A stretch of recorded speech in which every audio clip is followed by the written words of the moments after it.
Orange juice ला के दिया और उसके अंदर है ना नशीला पदार्थ मिला के दिया और हम मेरा ही अश्लील वीडियो बना के बेहोशी की हालत में बताया और बोला नहीं, एक मिनट रुको। उनका उसके बाद उसकी डिमांडें बढ़ने लगी। उसने एक बार मुझसे 15 लाख रुपए मांगे। तेरी बेटी का वीडियो भी मेरे पास है और तेरी दूसरी वाली भी बेटी मेरे पास है और तेरे एडी से चोटी से जोड़ लगा पुलिस वाले भी मेरे साथ है। तुम क्या कर सकते हो? गलत काम आप करते हो, फंसाते हो मुझे, आप हो मुजरिम, आप हो। और उसके बाद आप मेरे पर शेर बन रहे हो। मैं संगीता बंसाली सबसे ज़्यादा वो मेरे को परेशान करी। कल रात को उसने मुझे मारा है रोड पर। किस आधार पर, किस बयान पर, किस सबूत पर मुस्लिम को छोड़ा गया?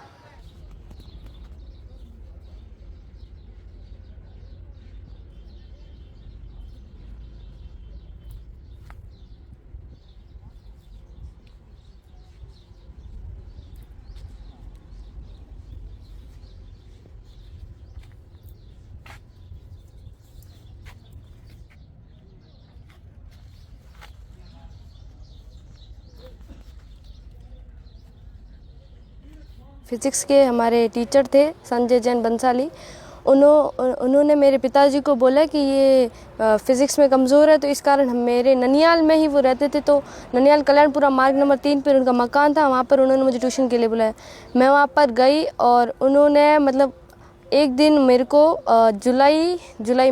जुलाई में उन्होंने मेरे को एक दिन उनकी बहन संगीता ने मतलब उनके घर से के मेंबर ने किसी ने ऑरेंज जूस ला के दिया और उसके अंदर है ना नशीला पदार्थ मिला के दिया और हम तीनों ने पिया और उसमें से मैं बेहोश हो गई और मेरे को चक्कर आने लगी क्योंकि मेरे को बीपी की प्रॉब्लम है।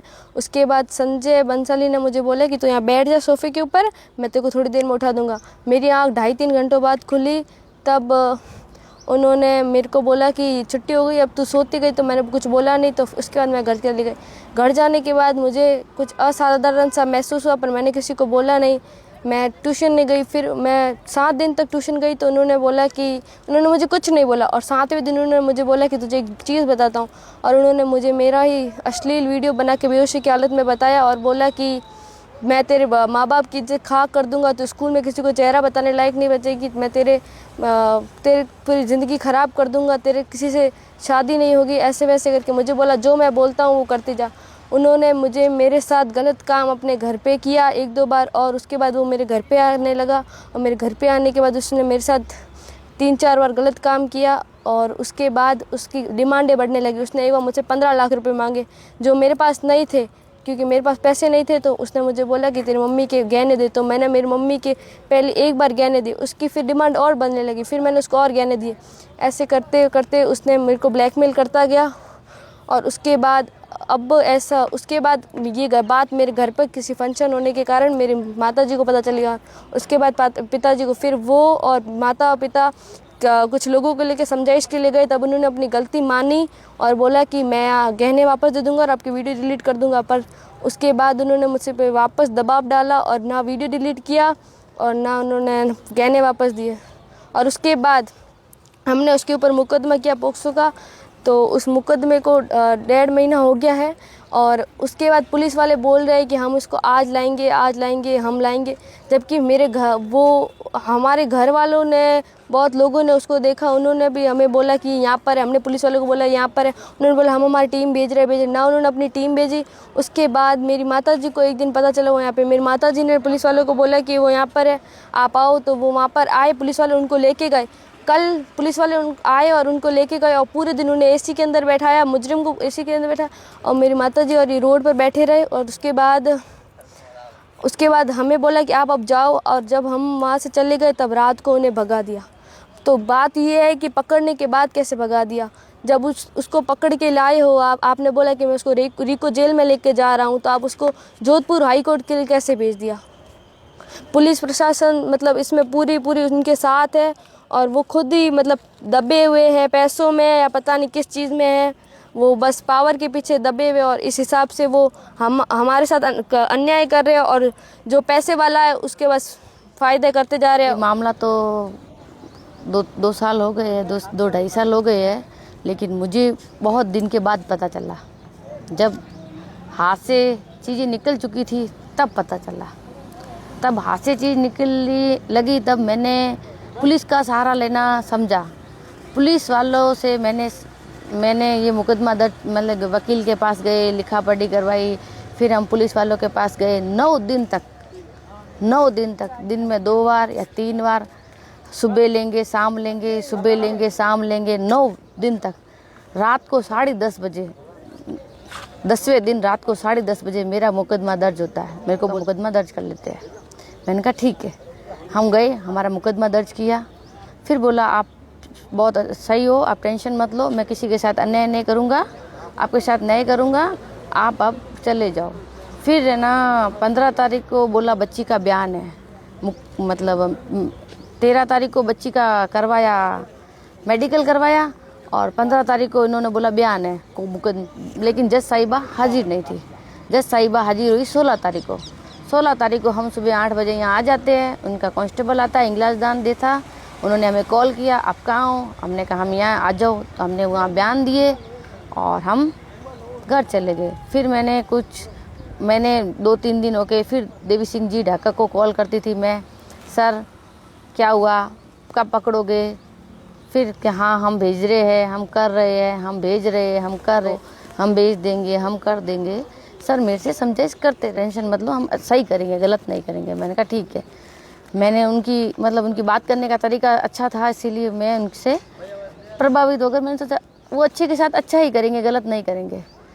कल जब मैंने बहुत बार सर को बताया, मेरे को जैसे जैसे मेरे पहचान वालों ने बताया कि वो वहाँ था, तब मैं सर को कॉल करके या मैसेज करके सर को बताती रही, सर वो बंदा वहाँ है, संजय जैन वहाँ है, आप पकड़ लो। संजय जैन अभी अहमदाबाद में, संजय जैन जयपुर में है, संजय जैन बाड़मेर में। फिर मैंने ही पुलिस वालों ने बोला हाँ हम हमारी टीम भेज रहे हैं, पकड़ लेंगे, लेकिन पुलिस वालों ने उनको कभी नहीं पकड़ा। ठीक है। फिर मैंने खुद ने ही उनका पता लगाकर एक दिन जब वो अपने फ्लैट पर यहाँ आते हैं कल, और मैंने सुबह 7 बजे मैं जाती हूँ और वो वहाँ से आ जाते हैं, और आते हैं तब मैंने उनको पुलिस वालों को बुला के पकड़ा दिया। पकड़ने के बाद अपराधी को आराम से रखा गया, बैठा गया, उससे ना कोई पूछताछ हुई, ना कोई बात हुई। उसकी फैमिली के सारे मेंबर आ रहे थे, सब बात कर रहे थे, सब आ रहे थे, सब जा रहे थे, सारी चीज़ें हो रही थी। मेरे को बोला आप बाहर चल के बैठ जाओ। मैं पूरे सुबह 10 बजे 10 या 11 बजे की वहाँ बैठी हुई, रात की 10 बजे तक। मेरे को फिर लास्ट में बोला एक कांस्टेबल यहाँ से चले जाओ वरना आपको, मैंने यहाँ क्यों बैठे हो? मैंने कहा क्यों, आपकी तो मतलब आपका तो जेल उधर है, इधर सड़क कोई आपकी थोड़ी है, ये पेड़ पौधे और ये सब आपका थोड़ी है जो। मैंने कहा लाओ डंडा मारो मुझे, भगाओ तब मैं जाऊँगी, वरना मैं नहीं जाऊँगी। मेरा अपमान किया उन्होंने रात को। फिर उन्होंने कहा फिर ऐसा क्या कि चले गए, लेकिन उन्होंने कुछ किया नहीं, लेकिन ऐसा मेरा अपमान करके चले गए। फिर एक और आता है, क्यों कर रहे हो, शांति कर लो, घर चले जाओ। फिर थोड़ी देर बाद और आता है, फिर है ना जो इनकी एसआई है बबरी जी जो नाम मुझे पता नहीं है, कन्फ्यूजन है सर।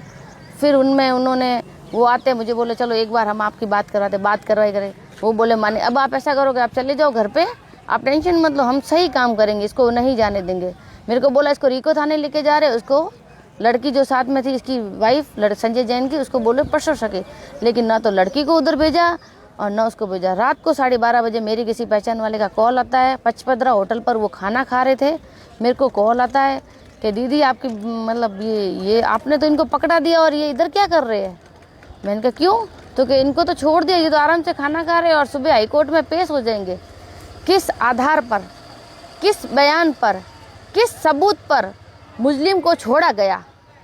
मेरे को ये बोल कर के नहीं छोड़ेंगे, किस आधार और किस बयान पर मुस्लिम को छोड़ा गया? फिर मैं रात को 2 बजे थाने गई, दरवाज़ा बजाया, कोई नहीं था। एक कांस्टेबल सर थे, बाहर आए, अच्छे से बात की मेरे से। मैंने फिर देवी सिंह जी ढाका को फ़ोन लगाया, मैंने कहा हेलो, उसने फट फ़ोन काट दिया, उन्होंने मेरे से बात नहीं की। और फिर जो एसआई मैडम थे उनसे कॉल किया, मैंने कहा मैडम आपने तो बोला था भगाएंगे नहीं, और उनको क्यों भगाया? उनको क्यों जाने दिया? उनको आपने क्यों नहीं थाने में रखा? क्यों नहीं, आपके पास बैरिकेटर नहीं था, किसी और थाने में रख देते? उनको क्यों जाने दिया? क्या रीज़न था? आप समझ नहीं रहे हो, हमारे ऊपर मेरे को बोला आप समझ नहीं रहे हो, मेरे ऊपर अधिकारियों का प्रेशर है, जो उन्होंने किया वो मैंने किया, और आप क्या मुझे धमका रही हो? मुझे ऐसा बोला। मुझे उन्होंने ये बोला कि आप मुझे क्यों धमका रही हो? मैंने कहा मैं आपसे बात कर रही हूँ, धमका नहीं रही हूँ। कैसे घूम रहा है वो अपराधी संजय जैन जो पोस्को के मुकदमे में है, ये बकायदा ये रहे कागज, और बाकायदा जज के सामने हो रखे हैं। उनका ये नहीं, एक मिनट रुको, उनका मानना है, देव सिंह जी ढाका का मानना ये मुकदमा गलत है, हम गलत है और वो संजय जैन सही है। और पता नहीं उसकी बहन, फिर मैं जब 10 बजे जब मैं घर गई जब उसकी बहन मैं मेरे पियर गई जब मैं उसकी बहन वहाँ खड़ी थी, मेरे ना नानी के घर के आगे खड़ी थी, उधर बैठी थी। मैंने कहा तू भाई इधर क्यों कर रही है, लड़के की बहन। अब मेरे को तो गुस्सा तो आएगा, मैंने कहा तू तेरे घर चले जा। उन्होंने बोला घर चले जा, ठीक है, वो घर गई। फिर उसके बाद पीछे मुड़कर बोलती है देख तेरी बेटी का वीडियो भी मेरे पास है और तेरी दूसरी वाली भी बेटी मेरे पास है और तेरे एडी से चोटी से जोड़ लगा, पुलिस वाले भी मेरे साथ है, तुम क्या कर सकते हो। और मेरे पास तो पैसों का भी पावर है, वो भी मैं उनको दे सकती हूँ। 50 लाख रुपए दिए या 25 लाख दिए या 1 करोड़ दिए, क्या दिए उस लड़की संगीता ने बोला।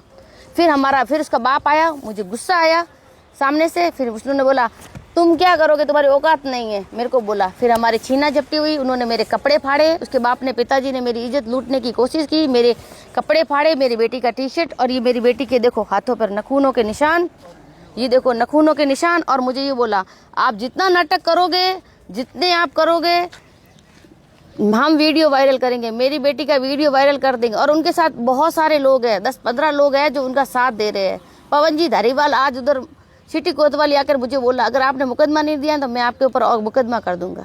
पवन जी धारीवाल जी वकील साहब है, वो उन्होंने मुझे बोला अगर आपने जो कुछ भी किया ना तो मैं भी वकील हूँ, मैं कुछ भी कर सकता हूँ। भाई मुस्लिम भी कुछ कर सकता है, उनका तो वकील क्या कर सकता है भाई। मैं तो एक आम आदमी हूँ और गरीब इंसान हूँ, मेरे पास कुछ नहीं है। तभी मैंने लास्ट में अशोक जी सेरा जी से बात की, उन्होंने अपनी टीम भेजी और ये मेरी मांग अपनी जनता के सामने रखी।